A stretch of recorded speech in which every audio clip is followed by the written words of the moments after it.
Hello, everybody, and welcome to Friday Apocryphal Podcast, your one-stop shop for everything Friday Apocryphal and podcast. And boy, do we have a show for you today. Today we are covering the 12th Sibyl Oracles, Book 12. Lines 1 through 299. Yes, that's exactly what we're doing. But it's the whole thing. Yeah, it's the 12th Sibyl. Yeah, it's not a super long book. The introduction is fairly short. An introduction by J.J. Collins. Yes. Within a book. Yeah, the book. Let me tell you about the book. It's the Old Testament Pseudepigrapha, Volume 1, Apocalyptic Literature and Testaments, edited by James H. Charlesworth. And this section on the Sibylline Oracles is written by J.J. Collins. If you have not read the work of J.J. Collins, you probably should if you're interested in any kind of Jewish apocalypticism, because that's what he specializes in. So it's perfect for him to do this. Mm-hmm. Yeah. He's written a lot, and so is his wife, Adela Yarbo Collins, does the exact same thing. Wow. Yeah. Match made in nothing. I don't know. Would it be heaven? Would it be hell? I don't know, because it's apocalypticism, yeah, but it's also, I guess, it's also Christianity. So I don't know, and Judaism. So who knows? Yep. So, what do you have to tell me about the 12th Sibyl? All right. Well, I know that the first 11 verses are directly from Book 5. Oh, great. So that's it's very obvious that it's taken from there. Plus the a good amount of the first part of the book through verse 176 actually is essentially inspired by the first part of Book 5. Let us have a new Sibyl. Yeah, a brand new one. Nothing novel. No, it'll be all novel. Yeah, so it'll be all novel. And that is what biblical authors like to say. Yep. At least the one psalmist. Anyways. So there are Christian insertions in verses 30 through 34 and 232, but the book as a whole is Jewish, not Christian. It is unthinkable that a Christian would have written of Domitian in such glowing terms as we find in this Sibylline Oracle. The references to the Jews in verses 99 through 104 and 152, and the name Sabaoth for God in verse 132 reflect Jewish rather than pagan authorship. The book concludes with the Sibyl's account of her own inspiration. And yeah, it doesn't really seem like this book has a lot going for it in terms of theological importance, but it still contains the same kind of anti-idolatry feel to it, which we've been getting throughout the Sibyls. I see. Yeah, so the book is dated by its latest reference, the death of Alexander Severus in 235, like books 11 and 13 through 14, with which it forms a tradition. It was most probably written in Alexandria.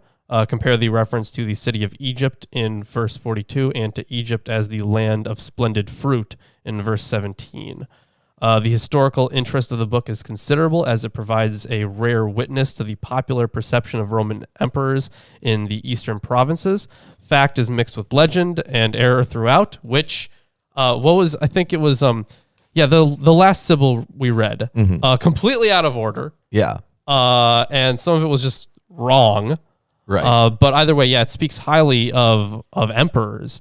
So, which is weird for, a Christian community, especially. Right. And I mean, it's weird for a Jewish one too, but even more weird for a Christian one. Mm-hmm. And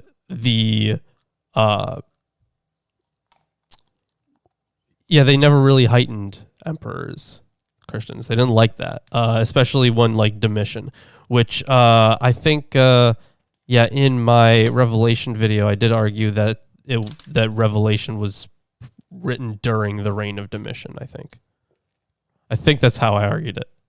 It's been a while, but you can go back and check that video if you're interested. Yep. So Tiberius is erroneously said to have been murdered Titus is said to have been murdered by his soldiers. The Sibyl reports bloody drops from heaven in the time of Caligula, rain of stone in the reigns of Claudius, and miraculous rain in the time of Marcus Aurelius. The latter emperor is said to have been granted whatever he asked by God. The Sibyl gives negative accounts of emperors who were widely unpopular. So Caligula, Nero, Nerva, Commodus, Septimus Severus. However, the general attitude to the emperors is favorable. Praise is lavished on Augustus, Domitian, Hadrian, and Marcus Aurelius.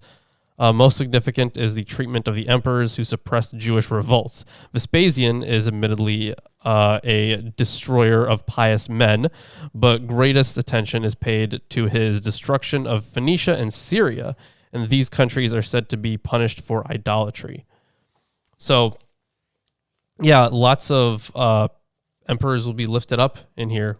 Okay. And really don't expect that. In fact, one of them, the namesake for the video, would be better than Hercules even. Whoa. Yeah.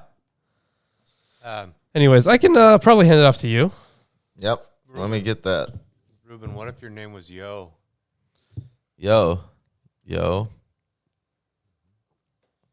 What if your name was Yo? If just my first name was Yo? Yeah. So Yo Yufa? Yo, Yufa, Yo. Or if it was Yo-Yo? Well, then I would have to say yo. Why? If I was saying yo. Oh, I see. Okay. Yeah, that'd be horrible. Yeah. That destroyed our... What? How did that come? Was that like was literally just someone's name in a thing we watch? Yes. Yeah. Someone was named Yo. Ridiculous. I know. Anyways, the Sibylline Oracles. Why do people watch this? They widely don't. True. Yeah. The Sibylline Oracles, Book 12. We start with a review of history. But come, hear my woeful history of the Latin race. First of all, indeed, after the death of the kings of Egypt, all of whom the even-handed earth took under, and after the citizen of Pella, to whom all the east and prosperous west were subjected, whom Babylon tested and held out as a corpse to Philip, alleged, not truly, to be descended from Zeus or Ammon, and after the one of the race and blood of Assaracus, who came from Troy, who split the onslaught of fire, and after many princes, after warlike people, and after infants, children of the flock-devouring beast, and after the passage of 600 years and 2 decades of the dictatorship of Rome. So wait, did you, what was the name for the person again? Was it Pelops? Did you say Pelops? A corpse was given to Philip. To Philip, yeah. Okay, Yeah. never mind. And most of that was taken directly from Book 5. Yeah. So not much to say about it. It's a reference to Alexander. Now we have a section on Augustus. And 2 decades of the dictatorship of Rome will be the very first man from the Western Sea, great lord of Rome and a brave warrior who obtains the first of the letters. Oh, so Alexander. Well, this is Obtain a the reference first to letter. Augustus. Oh, okay. Yeah. Well, you know what? It could be both from the way it was described, but It could be. yeah. When he has shackled you, land of splendid fruit, he will be sated with man-slaying war. Yeah, but we can already see how this is part of the same tradition as the other book because they use, the first letter again. Yeah. And this war is a reference to the conquest of Egypt. You will make amends for the outrage which you have willingly unleashed. For he, the great-spirited one, will be best in wars. Thrace will crouch in fear before him, and Sicily and Memphis. Memphis cast down headlong on account of the wickedness of its leaders and of an indomitable woman who fell beneath the spear. This is Cleopatra. Okay. He will give laws to the peoples and subordinate all things. With mighty glory he will control dominions far and wide. For no other scepter-bearing king of the Romans will ever exceed this man, even for a little time, not for 1 hour, because God approved all for this man. And indeed, he manifested wonderful great times on the wondrous earth, and in them he showed signs. Yeah, so really high praise here for Augustus. Yeah, it's like being at a Trump rally. Yeah, there will never be anyone who expands rule as much as this guy, even for a little. Yeah, he expanded it very bigly. Yeah, bigly, that's right. Now we have a Christian insertion. Great. But wherever a bright star most like the sun shines forth from heaven in midday, then indeed the secret word of the Most High will come wearing flesh like mortals. This is a reference to Jesus. Yeah. What? But with him, the power of Rome will increase, and of the famous Latins. Yeah, and it's interesting how this is so indicative of later Christologies as well. Yeah. Wearing the flesh of humans. Yeah, that is definitely. Was it? Man, I forget which church father it was. About him wearing flesh. Was it Apollodorus? I feel it could have been someone else. I'd have to go back and check. But it's definitely from a later period. Hefe's back. Hello. Arguing that creation proves a creator. Yeah, good for them. I like Hefe, nothing created everything. Can we not, guys? We already know this is a person who just refuses to listen. I like the statement. No, Hefe should read according to your evidence. Unicorns. That's a bad book, but Hefe might benefit from it. I don't know. Hefe might. Now we have a couple of lines on the death of Augustus. Oxford Companion to the Bible. Yeah, the That's Oxford for Companion. him. That's not going to get anyone anywhere. Nobody needs Give it that. to Hefe. No. Completely useless. No, it is completely Don't useless. buy the Oxford Companion to the Bible. Yeah. But the great king himself will die by his own fate, having handed on the royal dominion to another. Now we have a section on Tiberius. After this man, there will be a certain mighty warrior. He will rule wearing a purple cloak on his shoulders, and he will be of the number 300 on his first initial. Now, there's a break in the text there. Okay. I'm not sure what 300. It's a gematria for T, surely. For T, okay. Must be. Well, I get that it's gematria, right? Mm-hmm. He will destroy Medes and also arrow-shooting Parthians. In his might he will destroy a city of high gates. And evil will come upon the city of Egypt and the Assyrians, Colchians, Heniochians, and the Germans, who live by the streams of the Rhine beyond the sandy banks. He will also sack thereafter the city with high gates near the Eridanus, which was devising evils, and then he will fall, smitten with glittering iron. Yeah, so that It's was like during battle or something? Smitten with glittering iron? It must be. That's what it sounds like. The assertion is erroneous, Sure, yeah. but it is a reference to dying in battle or war. Yeah. The references here also aren't clear. Some suggest when it references the Eridanus, the Eridanus is a mythical river. So Gefkin suggests the Augustodunum near the Rhine, but it's not clear. Okay. Now we have a section on Gaius Caligula. Thereafter, another man with deceitful locks will rule, who has obtained the number 3. The initial will show his name. He will collect much gold. That makes sense because gamma is the third letter. Mm-hmm. There will be no surfeit from much gold, but shamelessly he will ravage more and deposit it throughout all the earth. There will be peace, and Ares will rest from wars.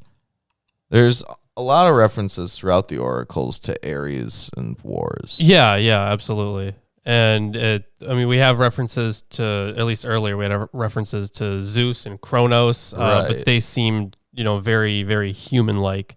Yeah, Ares pops up almost every time one of these Sibyls references war. It makes sense in a Hellenized culture. Mm-hmm. But yeah, it's interesting that he's in as far as we can say, what's the closest portrayal of these gods that these books have given. Ares, I guess, would be the closest. It would be the one that's like most similarly spoken about in these books as in Greco-Roman literature. Yeah. He will reveal many things, having the greatest faith in prophecies for the sake of livelihood and life. But on him there will come a most great sign. Bloody drops will flow from heaven on the dying king. He will do many lawless things. Trusting in prophecies, he will place woes about the neck for the Romans. He will kill the heads of the Senate. Famine will seize Campanians and Thracians, Macedonians, Italians. Egypt alone will nourish numerous tribes. The prince himself will deceitfully bring to ruin a virgin maiden, having used the mystery in utter deception. But citizens will mourn and bury her. All will be in wrath against the prince, and will deceitfully maltreat him. A mighty man, he will perish at the hands of mighty men in flourishing Rome. And this reference Does it say who? Yeah. Let's to this virgin maiden. The reference is obscure, but presumably refers to the seduction of a Vestal virgin. The Sibyllist possibly confused Caligula with Nero, who is known to have raped a Vestal virgin. Oh, okay. And yeah, the thing about those virgins is that that's part of their job to be a virgin. Right. Yeah. In fact, for followers of I think so there was Artemis. I think one of them was Hera. Yeah. And there was another one that was there's a name for the whole triad of them, but they're the virgin goddesses, and followers of them generally also remain virgins. Mm-hmm. Not Athena. One thing that you get from the Sibylline Oracles is a rather vague and inaccurate account of Roman history. Yeah, yes. That's the one thing that it's good for. They have some hints of what maybe belongs somewhere else in the Roman history, but it seems like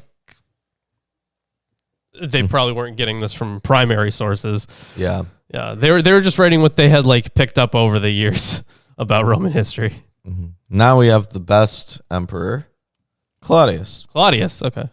Another lord will rule again of the number twice 10. Then wars and mournful cares will come upon the Saramete and Thracians and the javelin-throwing Triboli, and the Roman Ares will destroy all. There will be a terrible sign when this man rules over the land of the Italians and the Pannonians. Around them will be a dark night in the mid-hour of the day. There were, in fact, 4 solar eclipses in the reign of Claudius, but none of them noted in Italy. Oh, unfortunate. And rain of stone from heaven. But then a mighty lord and judge of the Italians will go to the halls of Hades by his own fate. According to Suetonius, Claudius, 44, most people think that Claudius was poisoned. Oh, okay. That's good to know. Mm-hmm. Now we have your favorite guy, Nero. Sure. Also, no one ever here said that Jesus wasn't a person. I think that there is one historian who says that Jesus wasn't a person, but he's nuts. He did kind of go off the rails. Well, I guess that Robert Price too. He's also off the rails, but in a different way. Yeah, we wouldn't argue that some form of historical Jesus at Yeah, some point. but the thing is, It's a no one. title. Here's It's the a thing: title, whatever. no one here actually said that. Yeah. I think the assumption that like where he says like, are you saying Jesus wasn't a person? No, nobody said that. Let's not. Two people who were off the rails said that. Yeah. Like at least like I think Price has like I think he has like some training in history. I'm pretty sure he's got it, I think. Carrier definitely does. Yeah. But they're still in the minority, obviously. But either way, the when it was talking about the virgin option, like the thing is Mary and it was who Gaius? Yeah, they wouldn't have been doing stuff at the same time. Like there's no way this is a reference to that.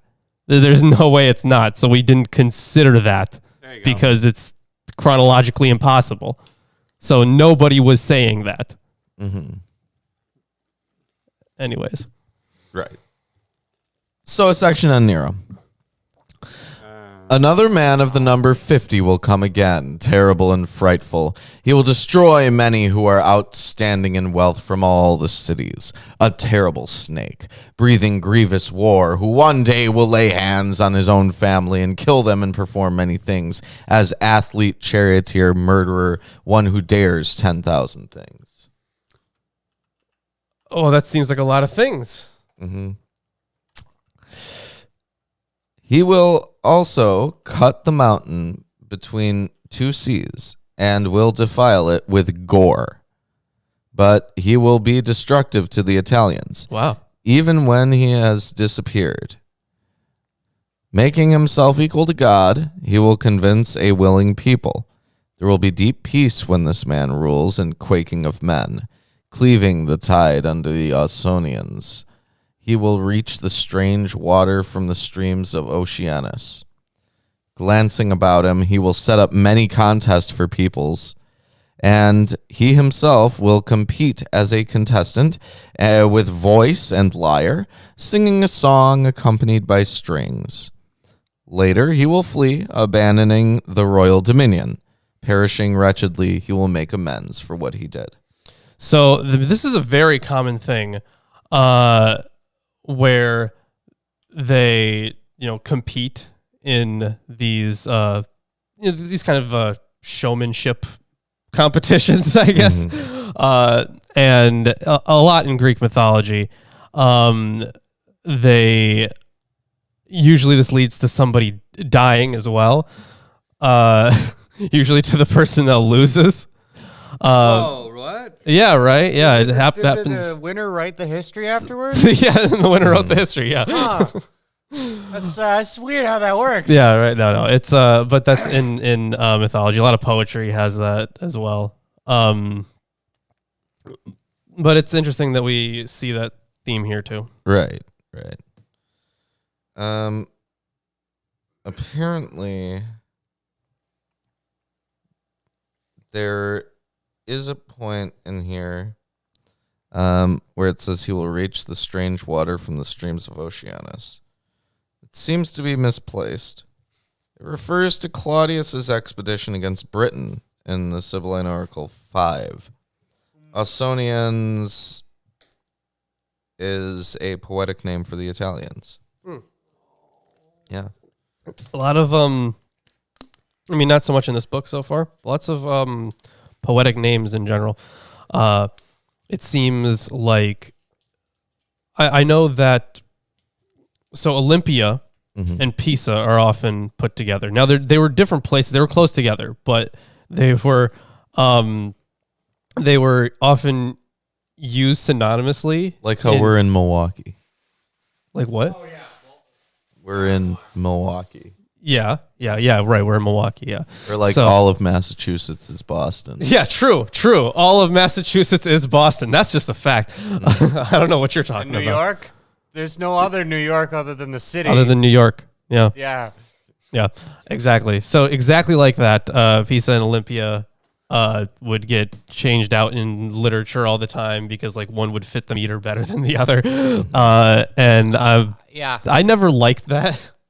I'm always like I get that you're trying to put this into the meter, but could you not? Your meter's not that important. No, the meter is the most important. Oh my God. Because it's supposed to be delivered orally. Yeah, ridiculous, isn't it?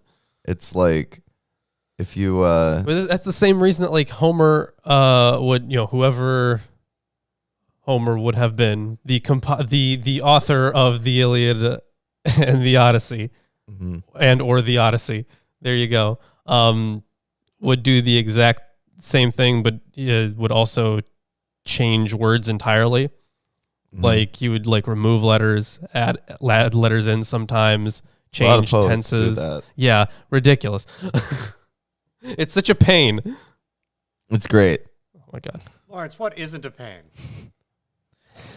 Good question. Now we have a section that's short on Galba, Otho, and Vitellius. Yeah, I think those are the ones that were like very close together, like super short reigns, like as in like 6 months kind of short reigns, I think. Yeah. They also have the same initial in Greek. Okay. After him, 3 will rule. 2 lords who have obtained in their names the number 70, and in addition to these, 1 of the 3rd letter. They will perish, one here, another there, in a mighty war at the hands of an army. Now we have a section on Vespasian. Great. Then will come well, you know what? Actually, let me hand it off to you. That's about 100 lines. So, all right. Oh, well then. So it would be. Hey, if you're enjoying the stream so far, give us a like, comment, subscribe, share it with your friends, family, neighbors. Oh, and your emperors as well, presumably the ones that you like. Both living and dead. Yeah, they would love to see it. Every last one of them would, honestly. Bring him back. Yeah, bring him back. Just for that. Yeah. Put him away. We don't need zombies. I bet Nero would love our show. Oh, yeah. Maybe. 12 Neros or whatever. Right, with the amount that are returning Neros, if we all consider them different. Yeah.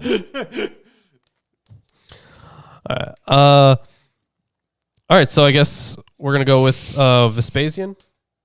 I know. It's like day 1. What is this comment? Yeah, it's personal incredulity. It's all like, oh, I can't accept that.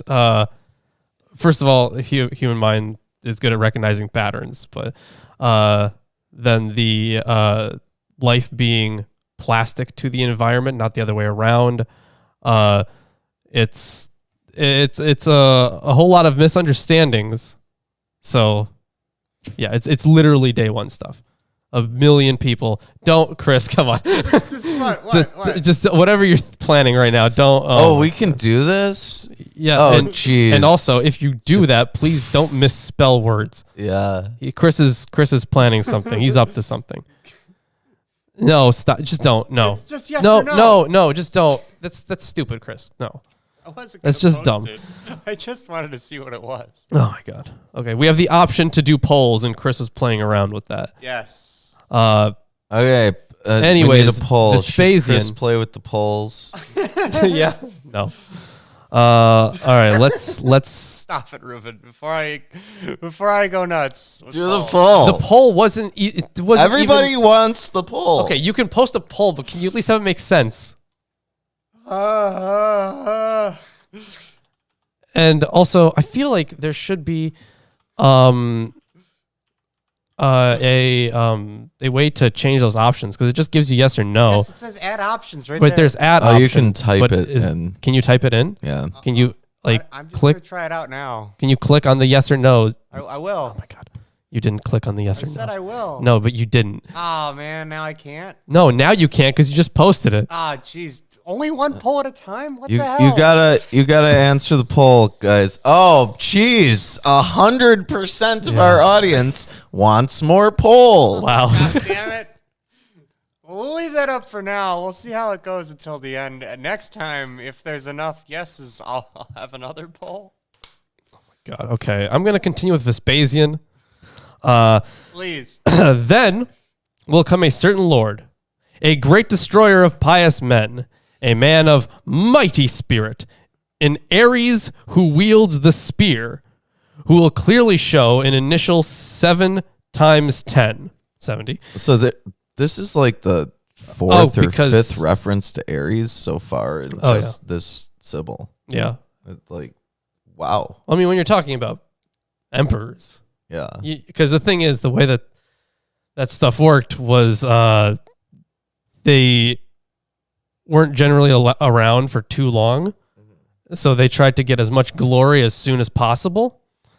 And a good way to get that glory is to have some wars and win them. So they were very warlike. All right. So anyways. So, Hefe, evolution doesn't talk about the origin of life. No. Right. It talks about the origin of species by means of natural selection. Yep. Mostly sexual selection. Yeah, mostly. Nobody knows, bro. I mean, we have fun guesses. The origin of life is a separate question. Yeah. No matter what your preacher may have told you, no matter what bad apologist may have told you, Bad grandpa. That too. They're different questions entirely.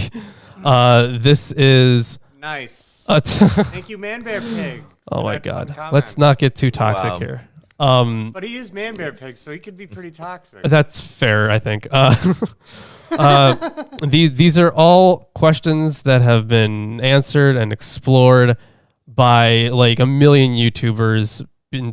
I'm obviously exaggerating, but oh my God. First, who doesn't? Okay. You got to be a Poe. Hold on. Hefe, you got to be a Poe, right? Nobody can, like, you got to be, like, pretending. Like, you have to be. There's no way you're actually this fucking dense. He's done this enough times. I don't know, man. I feel... I think that it's fun for him. Yeah? Probably fun. But who... No one ever said we came from a strawberry.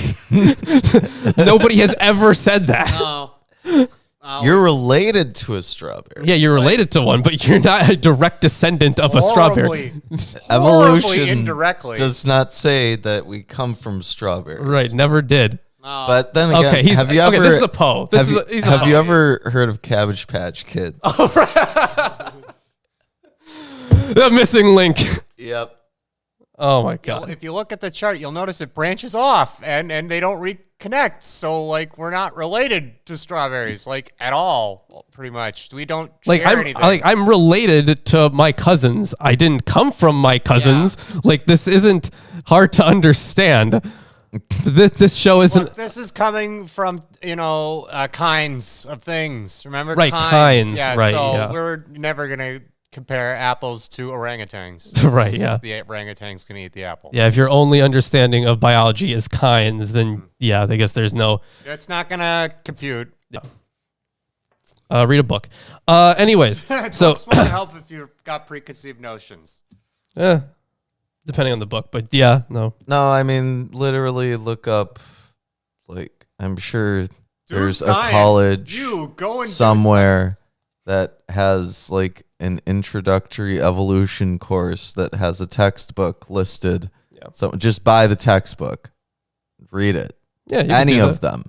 It's literally any of them. Here's the thing. Evolution, can we let's not move listen. on? It occurs everywhere. We should move on. So it's real obvious. If you had two brain cells to put together, you could easily compute that evolution occurs in many ways, and just slightly elaborate that with genetic code. It's pretty easy. It's always occurring.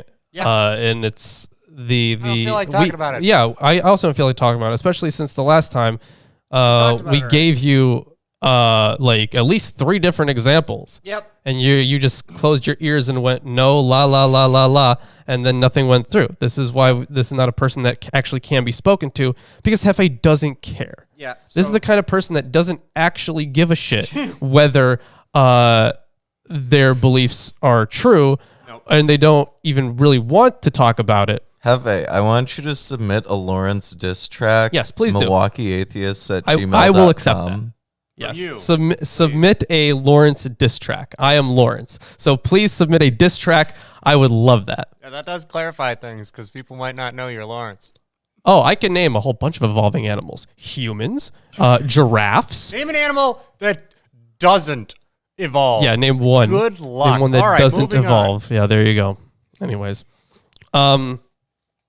I am going to continue. He will destroy Phoenicia and bring Syria to destruction. A sword will also come upon the land of Solima, as far as the last turning of the Sea of Tiberias. Alas, Phoenicia, how much will you endure? One of great sorrows. You will be bound with cords, and every nation will trample you. Alas, you will come to the Assyrians and will see infant children in slavery among hostile men, and wives also, and your whole livelihood, wealth, and perish. For the anger of God will come upon you, one of great sorrows. So apparently, the land of Solima will not like this. Now, is this supposed to be related to Phoenicia and Syria? Because it just says he will destroy Phoenicia and Syria, and then it also talks about Solima. Yeah, as far as Tiberias. Oh, sorry, they're talking about Phoenicia. Yeah, my bad. That was me. That was me being dumb. It's Phoenicia. They're talking about Phoenicia. Good job, Lawrence. Yeah. I'll be right back. Oh, okay then. That's fine. Yes.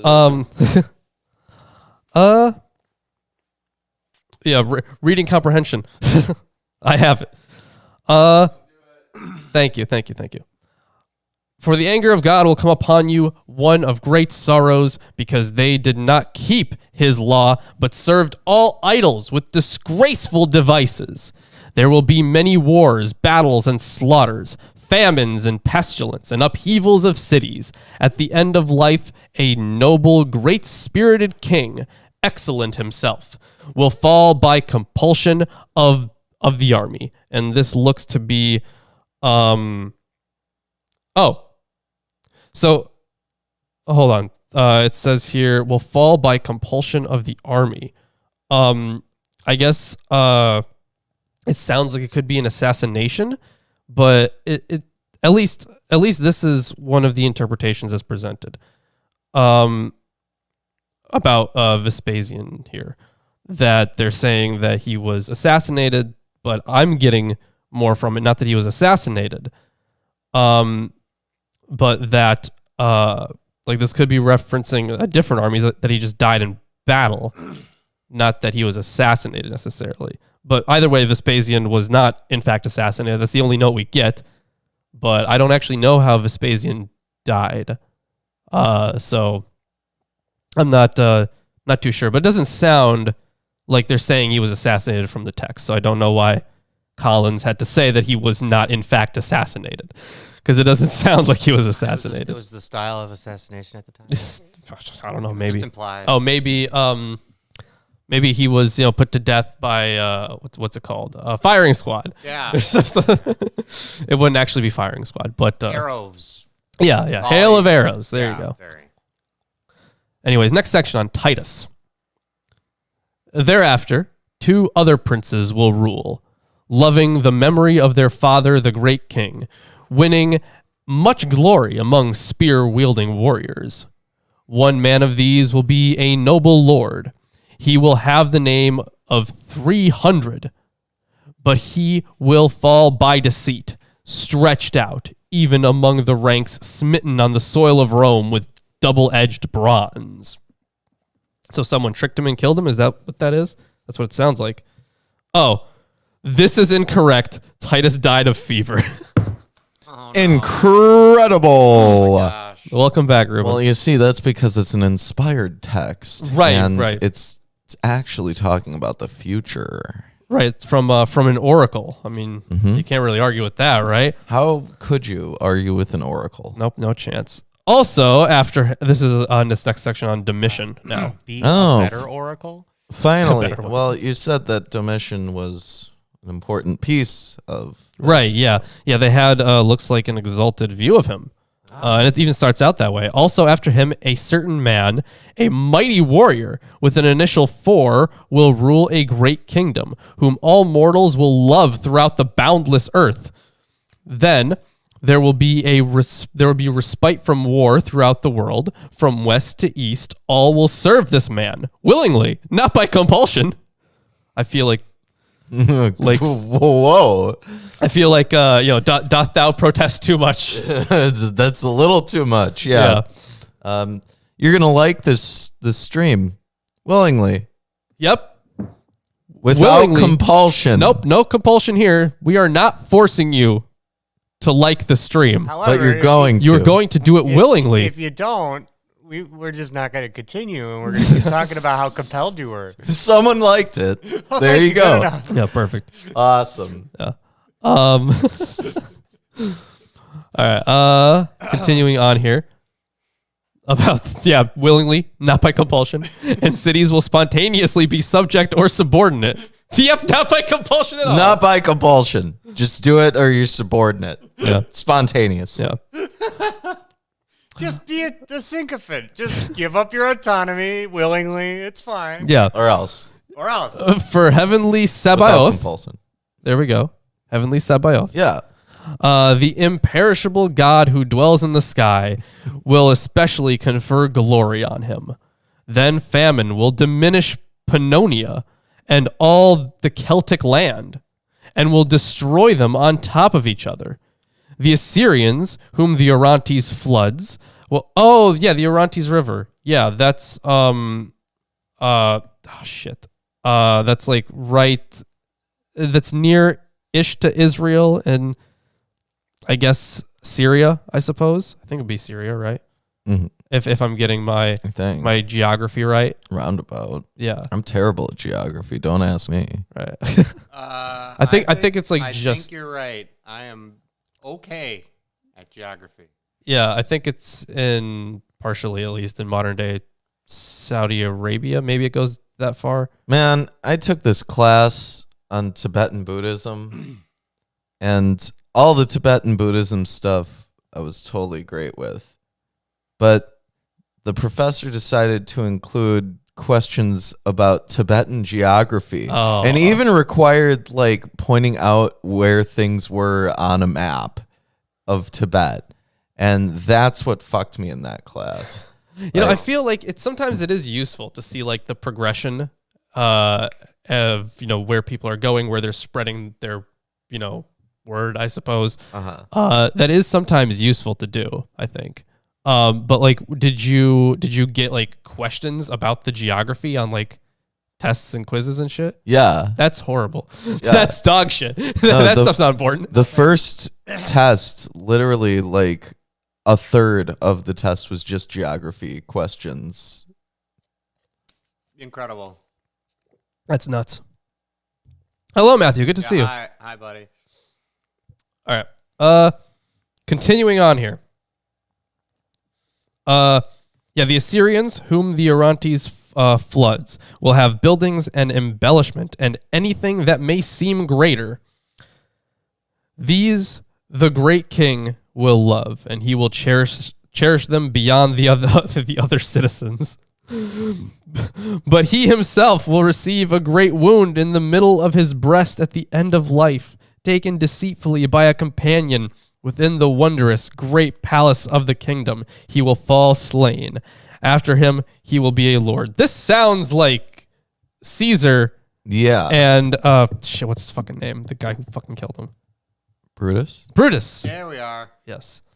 So this sounds exactly like that. But it looks like Domitian was assassinated in 96. His wife Domitia was one of the conspirators. Oh. Yeah. That's interesting. When your wife conspires to have you assassinated. Yeah. Ooh. Now Nerva, a majestic man of the number 50, who will destroy many townsmen and citizens of Rome for every reason. But he will have short rule, For on account of the former king, he will go slain thereafter to the halls of Hades. It looks like, he will have a short rule. Seems to be demanded by the context. The word usually means he will form or participate in an oligarchy. Yeah, so I guess it would have to be he would have a short rule. Mm-hmm. Nerva ruled only for 16 months, but he was not assassinated. He lacked support in the army and rapidly lost prestige, but he was morally blameless. Well, I don't know about all that, but... Wow, that's high praise. That is high praise. Gefgen suspects that the charges levied against him here are tendentious. Nerva and his greatest problems with those... he had his greatest problems with those who resented the murder of Domitian. Mm-hmm. I mean, I don't think he did it, did he? I don't think so. They would have said that, I think. I think so. Yeah.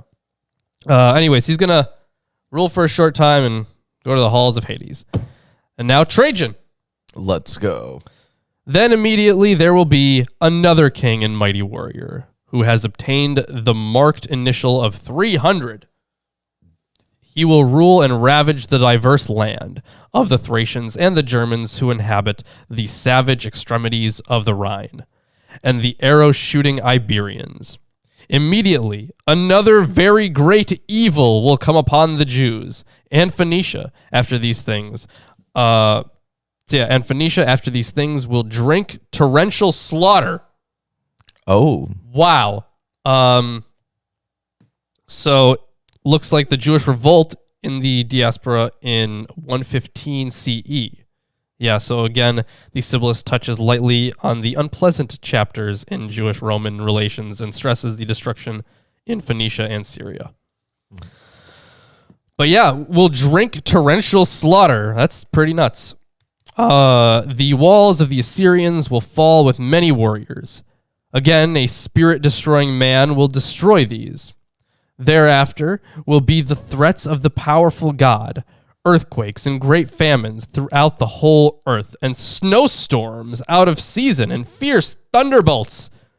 Then also a king, the great Celtic mountaineer, rushing through the tumult of war to the strife of battle, will not escape an unseemly fate, but will die.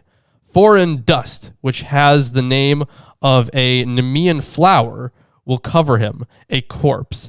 After him, another will be prince. So this Nemean flower. Yeah, what is the flower?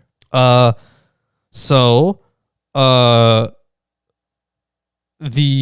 wealth at the wreath. Can't read. The wreath at the Nemean Games was parsley, selenon, and it doesn't look like selenon is used in the Greek. Trajan died at Selinus in Cilicia. He is called Celtic because he was born in Spain. Okay. Yeah. That's odd. Interesting. Yeah, it's a weird... so he died, somewhere else, right? And Nemean flower. They're making a pun. Mm-hmm. This next prince is Hadrian. Oh, that guy who built that wall? Yeah. He hits the wall. He built it. A silver-headed man. He will have the name of a sea. Mm-hmm. Probably it would be the Adriatic. What? The Adriatic Sea. No. Yes. Yeah. Anyways, so he'll have the name of a sea, presenting the beginning of the alphabet. And of course, so it says, in English, it starts with an H, right? And that's not the first letter of the alphabet. Right. No, it isn't. But the thing is, there was no H necessarily in Greek, but there were breathing marks, right? So what you have to have Hadrian is you would have this, you would have the alpha, the letter, with a rough breathing mark, which means you breathe into the word. So instead of saying Adrian, you would say Hadrian. Yeah. That's what the rough breathing mark does. Mm-hmm. Whoa. Cool. Yeah. So there so they you do go. have an H. Well, it would be a pronounced H, but not like the letter H. Yeah, but they do have a written signifier that you pronounce it as H. Yes. Cool. Now we know. It's just an alpha with a mark above it. Yeah. Well, that makes it a different symbol. Anyways, Have you ever studied Chinese? no, Yes. because I don't Yes, I want a have. headache. Yeah, a different mark over it could make it mean something completely different. Sure, yeah, it would. It would. I'm agreeing with you. Different symbol. All right. The more you know. Even though the 98% of the symbol is the same. Again, Yeah, Chinese. different symbol and whatever. All right. So anyways, yeah. Beginning of the alphabet in Aries of 4 syllables. All right then. He will also dedicate temples in all cities, inspecting the world on his own foot, bringing gifts, gold and much alloy he will give to many. He will also master all the mysteries of the magic shrines. Indeed, the thunderbolt will give a much better ruler to men. He mastered the mysteries of the shrines. I guess he became a very religious What was he man, like a like leader? inducted into all of the mystery cults? Maybe. So some words are missing in this verse. So where it says like, indeed, the thunderbolt will give a much better ruler to men. So it's missing words are missing in this verse. The passage is a deliberate inversion of the attack on Hadrian in Sibylline Oracle, Book 8. In Book 8, Hadrian travels with polluted foot, here on his own foot. In Book 8, he will collect money. Here, he will bestow it. Mm-hmm. Okay, gotcha. So in this one, it seems like he's doing good. Yeah.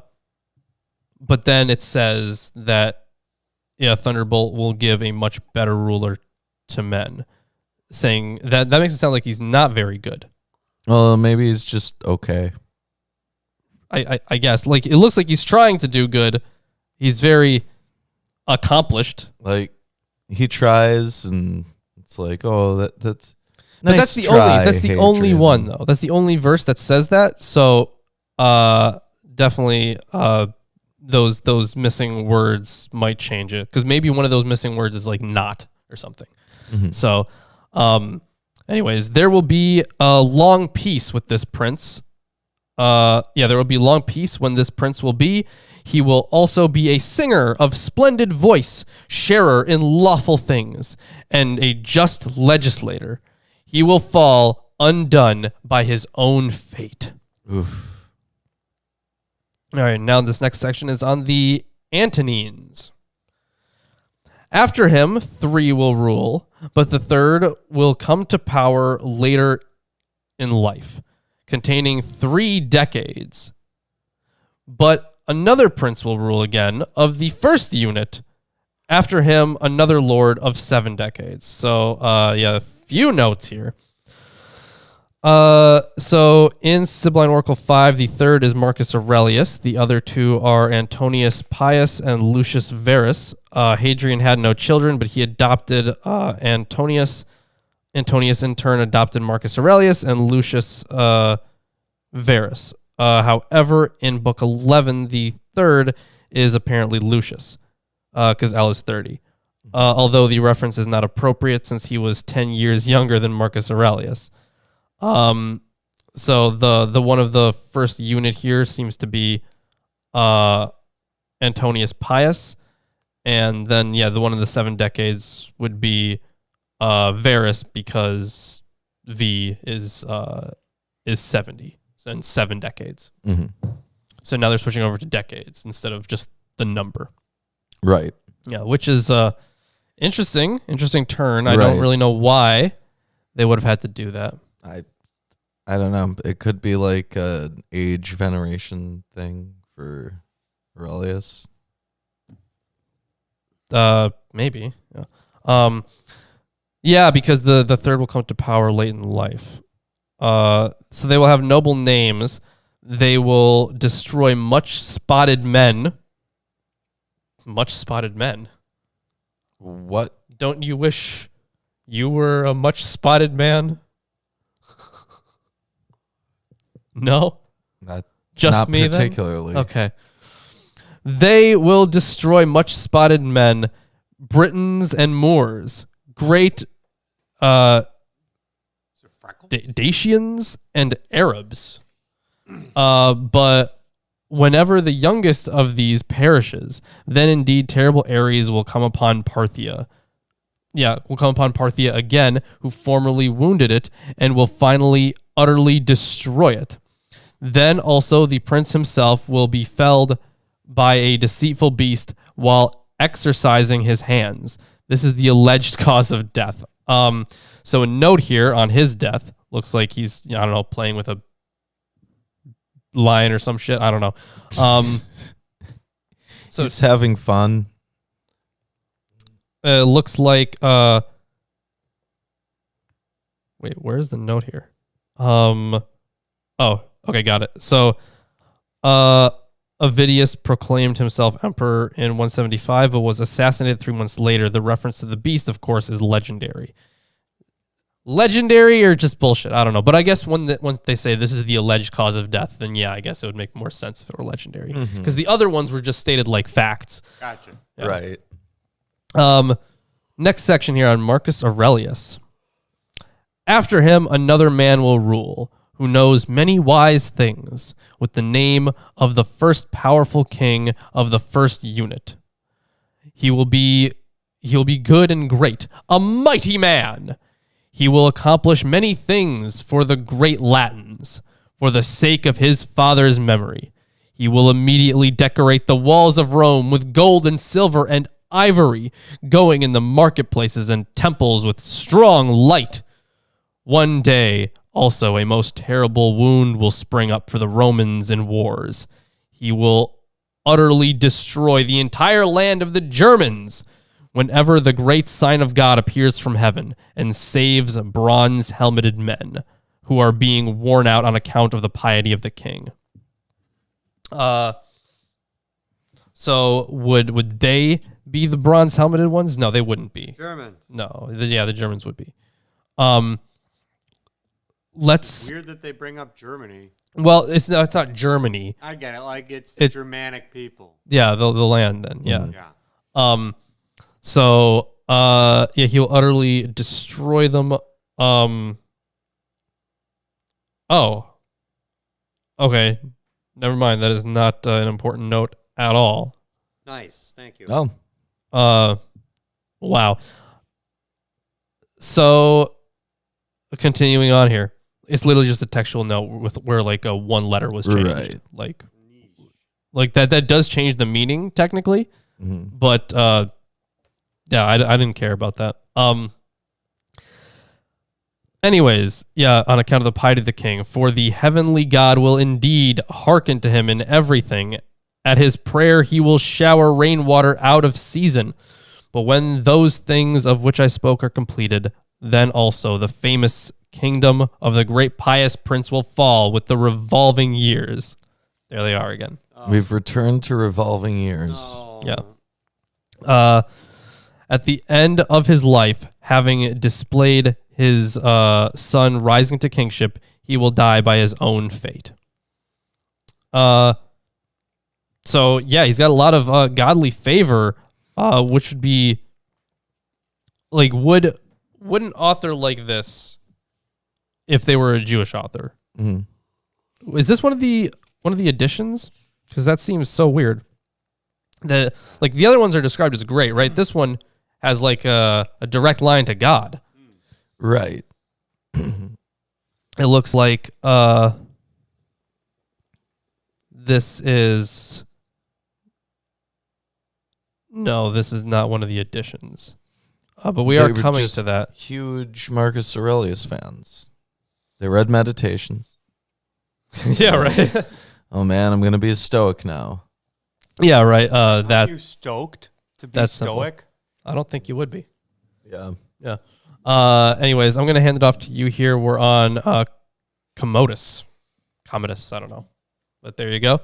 And then to the end, it should be about 100. That should. Yeah. So Make sure you guys like the stream if you haven't. Did you guys know that liking the stream and commenting and subscribing and all that stuff, that helps the channel? Did you know that? Don't be compelled. you're not being Right, compelled. right. You're not- It's You just can that you like. have to do it. You just have to do it. You're doing it completely willingly, Yep. but if you don't do it willingly, there will be consequences. Yeah, but you're so doing it's- completely willingly, no Well, coercion. Anyways. If people who weren't here for that part of the stream Yeah. were right. listening to that, they're like, I have no, like, wow, they just sound like jerks. Like, no, there's a reference to yeah. that. Yeah. Okay. Okay. Leaving the royal dominion to a fair-haired lord who will have the name of 2 decades, a king from birth, he will receive dominion from his father. This man will contain all things with extraordinary calculation. He will emulate the very great-spirited mighty Hercules, and he will excel with mighty weapons, having the greatest glory in hunts with dogs and horse riding. Yeah, he's going to be that good. Commodus claimed to be Hercules incarnate as Hercules Romanus. Holy shit. That's a guy who had a very high opinion of himself. Yeah. He will live dangerously, quite alone. There will be a terrible sign when this man rules. On the soil of Rome there will be a cloud and mist so that no one of mortals can see another who is near him. Wow. Yeah, the legend is recorded in Lampridius. Damn, we don't have that. Then, indeed, there will be simultaneously wars and mournful cares whenever the prince himself, the madman crazed with love, will come shaming his race, base on ill-advised couches in unholy wedlock. He's said to have lived incestuously with his sisters. Oh, damn. Okay. I was like, oh, did he like marry someone like outside of like, was it like a Romeo and Juliet thing? No, it's not Right actually. in the family. No. It's, very different than A that. lot closer to home than I thought. Yeah, literally. Then indeed a great destructive man concealed in bereavement, incurring wrath, will suffer evil in the bath. A murderous man shackled by deceptive faith. Now we have a Someone section killed him on while he was Taking a in the bath. bath. he suffered evil Wow, in the bath. that's unfortunate. Now we have confusion after the death of Commodus. Know then that the destructive time of Rome is near because of the passion of the ruler. Many will perish in the halls of the Palladium at the hands of Ares. Then Rome will be bereft and make amends for all that it alone did formerly in many wars. My heart weeps. It weeps within me, for from the time when the first king, proud Rome, a single man, gave a noble law to earthly men, and the word of the great immortal God came to earth until the end of the 19th kingdom, the time of years has been fulfilled, twice 100, twice 20, and twice 2, plus 6 months. So first of all, the Palladium was a sacred image of Pallas Athene. Said to have been brought from Troy and kept in the temple of Vesta. It was believed to protect the city and was credited with saving Rome from the Gauls in 390 BC. There is a Christian insertion here. Wait, so And that according is to, when it says the word, the great immortal God came to earth. That's a Christian insertion. I mean, that definitely sounds like one. So Matthew is bringing this up. I don't know if it's true or not. I haven't checked it, but it seems interesting that Commodius was once a gladiator. Commodius. I think so. I think he did fight in the games once. Yeah, I mean, like I said, I have no idea. I mean, I can look it up, but that is interesting. I don't think that he was a gladiator. Being a gladiator is like a very specific thing, but I do think that he participated in the games once. Oh, okay. I'll look it up, but At least I think it was Commodus. It might have been a different one. I will check it. Yeah. So the calculation at the end of that section is not quite correct. The death of Commodus took place in 193 AD. Oh, yeah, that's not correct. which is, not what was recorded there. Now we have a section on Pertinax.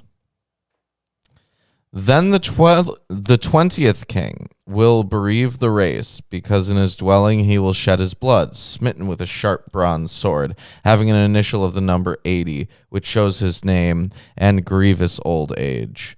But he will make a widow in short time, when there will be many warriors.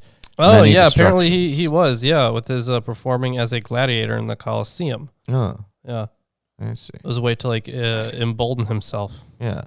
I guess if he's like a god incarnate, he can probably compete. He isn't the one that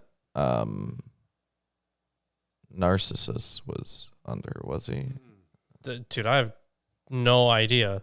Because the only Narcissus I know would be the one from Greek mythology, who was an idea way before this guy came along.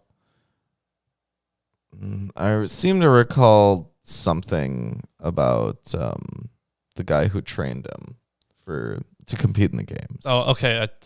Listen, this is the first time I'm hearing about this. We'll figure it out eventually, someday. Eris would like an audience. Yeah, hail Eris. We someday we'll cover the Principia Discordia. It'll be fun. You'll make a widow in a short time. There will be many warriors, many destructions and murders and slaughters, destructive strife and woes for the sake of conquest of the lordship, and many horses and men in confusion will fall on the ground, rent asunder by wars. Man, I'm thinking about this now. Yeah, it would really make sense that. Well, hold on, because the last one thought he was like Hercules. Mm-hmm. So never mind. But like this would make way more sense if this is the guy who thought he was like Hercules. Or I wouldn't be surprised if this guy viewed himself in that high regard, honestly. Yeah. Like, because from the way that this is talking about him to it's intense. Right, yeah, it's intense, and if he tried to build himself up by being a gladiator, apparently, this guy seems like the guy that would be like, I'm better than Hercules. Right. Now we have a section on Didius Iulianus. Then another man will come, having the sign of his name of the number 10, and he will inflict many griefs and groanings, and will destroy many. He himself will again have swift fate, and he will fall in mighty war, smitten with glittering iron. Now we have a section on Pesenius Niger. Another warrior of the number 50 will come, roused from the east for the sake of the lordship. A warlike Ares. He will come as far as Thrace, but will flee thereafter and come to the plain of Bithynians and the soil of Cilicians. Brazen, spirit-destroying Ares will quickly destroy him on the Assyrian plains. Now we have a section on Septimus Severus. Right, very, very short section there before. Yeah. But yeah, this entire thing is filled with gematria. That's how they tell you who the emperor that they're going to talk about is. They tell you the gematria of just the first letter of their name. And the gematria for Pesenius Niger was N. Because Niger is N, he was proclaimed emperor by his legions in Syria when Pertinax was murdered. He was defeated by Septimus Severus. That's a cool name. Yeah. Pertinax? Yeah. So Septimus Severus. Then a resourceful man who craftily knows what is expedient will come to power, roused from the west. His name will have the sign of the number 200. Much more will he contrive war for the sake of royal dominion, having gathered his whole army against the men of Assyria, and he will subordinate everything. The great power will rule for the Romans. In his heart will be many a scheme, the wrath of destructive Ares, a terrible snake, a grievous in war, who will destroy all earthly men who have become exalted, having killed noble men for the sake of wealth like a star, and having ravaged the whole earth of perishing men, he will go to the east, and every deceit will be his. there's evidently a lacuna here. The accounts of Carcalla and Elagabalus are lost. Unfortunate. Yep. Now we have a section on Alexander Severus. Then, when an infant Caesar reigns with him, having the name of the mighty Macedonian prince of the first letter, there will be a tumult around him. The reference is to Alexander Severus Alexianus, adopted by Elagabalus and entrusted with the secular administration in AD 221. So I guess he caused a stir, though. Yeah. Looks like. He will escape the dread deceit of the advancing king in the bosom of the army, but the temple warden ruler of savage customs will suddenly perish in mighty war, overcome by glittering iron. A couple of things here. First of all, Man, a lot of stuff is described as glittering iron, not just what some people have worn. I forget which emperor it was had that. But then in this case, it sounds like it's the weapon that's being used. Yeah. But either way, like, it usually is in reference to death in battle. So right. In the bosom of the army is a reference to the fact that Alexander's mother bribed the Praetorians to murder Elagabalus in AD 222. Oh my God, history is wild, guys. Yeah. And why are humans like this? Why are we like this? and it's dominance hierarchy. Yeah, right. Dominant hierarchy gotta be an alpha. Live in a beta world. The temple warden reference here. Elagabalus was a priest of the sun god, also named Elagabalus, in his native Emesa in Syria. So, yeah, Matthew, about the 666 and 616 thing, that is completely based on. So the 616 was used in Latin manuscripts because the gematria works better for it. Well, the thing is, so in Greek gematria it would be 666, but they would say Niron. But in the Latin translations, they would drop that N, which of course we've covered is worth 50. So you drop the N, and that's why in Latin manuscripts you have 616, because they in their world, they would not have that final N. They would just say Nero, and you would get 616 from the gematria. And you can see here this number thing is pretty common. It's not, I mean, it's somewhat esoteric, but it's not like the whole mystical Antichrist mythology that's popped up. Yeah. Numbers associated with letters. I've seen a couple YouTubers who don't know what they're talking about when it comes to this say that it was originally 616, and I have to keep going, no, it wasn't 616. The original is in Greek, so that would be the original one. It's originally 666, but then in Latin manuscripts later it was 616, but they had the same understanding that it was Nero. Otherwise it wouldn't work. Yeah.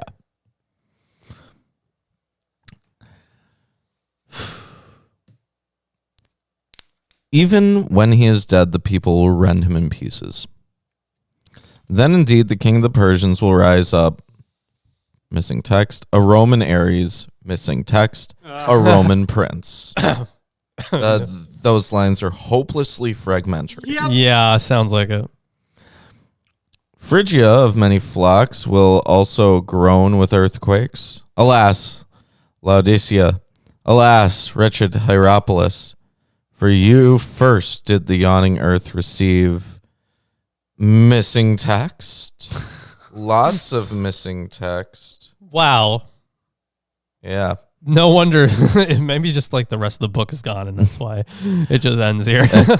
Will wail as men perish in the hands of Ares.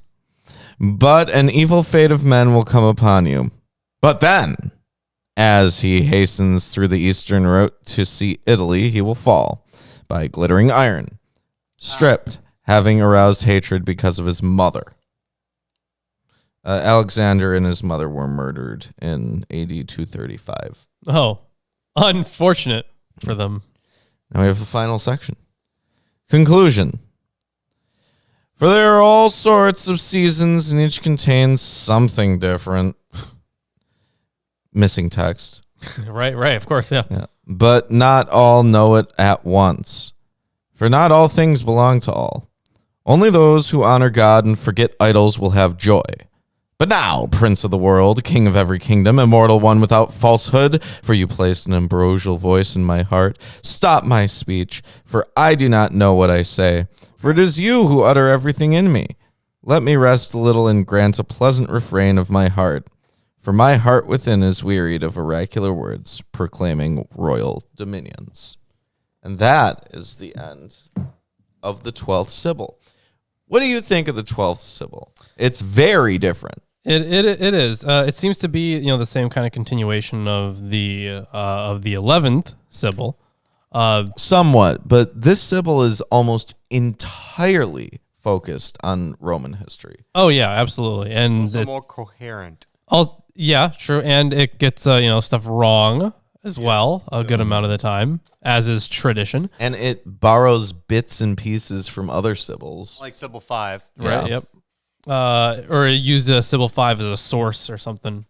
Yeah, definitely.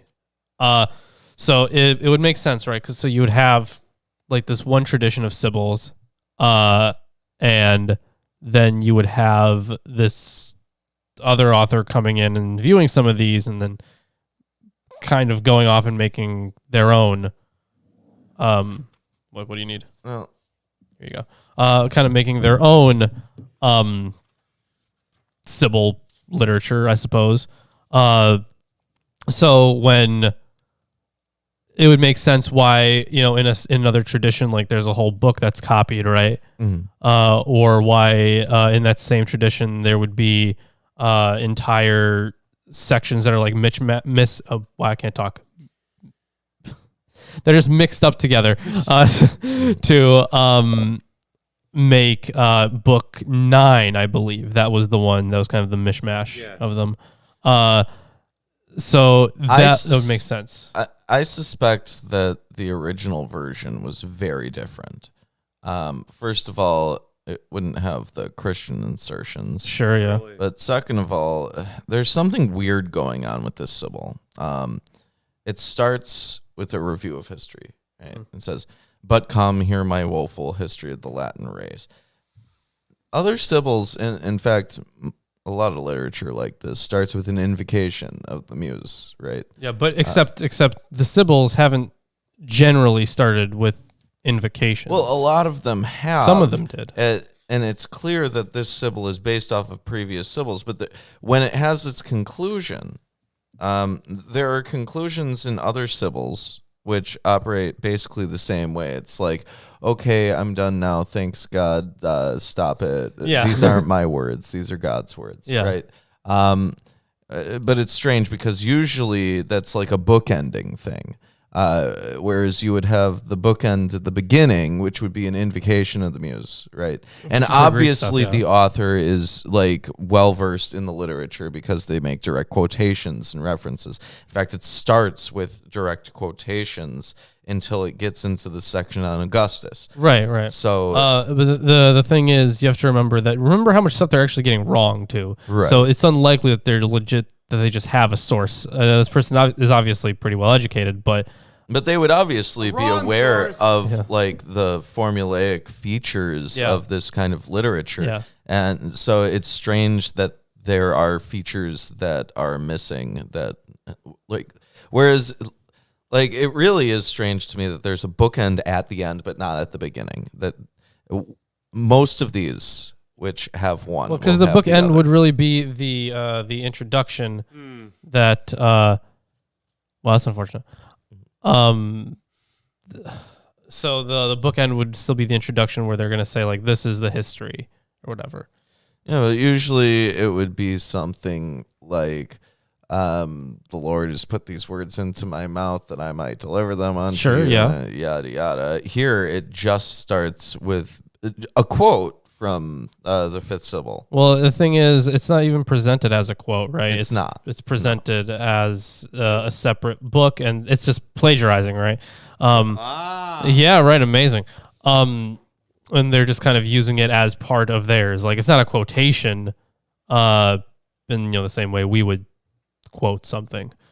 So I think just this second tradition is taking stuff over from that first tradition, while having, obviously they had access to the other oracles, right? So this is a different Sibyl, right? Probably coming, definitely coming after that Sibyl, having the collections of the first Sibyl, or I guess the Sibyl before them, and then adding on to it. That's what it sounds like. What's weird is that this one really doesn't have any mention of God. Except, actually, hold on. In that case, you wouldn't have two different traditions. Right. It would still be one continuous tradition. So this must have been, I think it was probably a person from somewhere else, I'm guessing. Either way. I would have to look up where this stuff was found and stuff like that. I'm assuming that the author was Roman. That would make a lot of sense, yeah. Yeah. Well, no, it was, yes, Roman, but also, I think, Alexandrian even. That would make sense. Which is in Egypt, but, at the time it would have been. A strange thing I want to point out is that there aren't many references to God. And when there are references to God, it's like God gave his favor to this emperor, right? Yeah, there are numerous references throughout to the Zeus and Ammon and Ares over and over and over again, right? So there is something going on there. It's very different in form and function than any of the other Sibyls. Yeah, definitely. All right. So interesting. I'd give it an 8. An 8, really? I don't know if I'd go that high. Yeah. I'd give it a 7.5 out of missing section. See, I'd give it even still a 6 because it wasn't like super interesting or anything. It was just really just interesting because we could point out where it was wrong. Okay. That was most of it. Interesting for being wrong. Well, I'll give it an 8 because it's like at least a coherent Yeah. It is. thing. It is coherent. A lot of these are just nonsense, but hey. But either way, It's something. thank you, everyone, for joining us. Make sure, if you haven't yet, you do all the stuff that it says right here. You like, you share, you subscribe, because all of that stuff helps. And you know what? If you've gotten to the end of the video and you're watching this later, once it's already posted, Right, Commodius did nothing wrong. yeah, sure. Well, actually, is that safe to say? I don't know. Probably. I don't know. Yeah. Maybe just tell us how much you love Commodius. Yeah. There you go. If you enjoyed the show today, check us out on Patreon. We got lots of stuff. You could be on the show. You could be win T-shirts. Yep. You want to buy a T-shirt? You could. Yeah. Well, the thing is, we would pin a T-shirt, but Wow. do well more polls. Yeah, Every single person. Yeah, 100%. And it's not like we had like nobody polls. voting. Everybody wants polls. Yeah, okay. You were wrong, Lawrence. I guess we do. We'll start doing some more polls. Yeah. I don't think you should. Yours I would be will nonsense eventually. Not do nonsense. I will stop doing it. I promise. Check out our Teespring. Yeah. See, we don't. We would want to usually pin the merch in the chat, but I gotta look into this again. It's not working properly. It's not. So we can't do that. But check out the Teespring. Check out our Amazon wish list. Yeah, full of books. All links are in the description for all this stuff, by the way. But yeah, for the Amazon wish list, that is also in the description. Add books to the table. Books yeah. for our videos. Books for our brains. Books for and your brains, because if they're in videos or on the show, that goes directly in your brain as well. Yeah. We just crack it open and put it in. Facebook and Twitter are free. They are, yeah. So that's everything. And we will see you on Sunday. Friday, Sunday, because today is Friday. Yeah, it's Friday. Good job, Ruben. See you Sunday.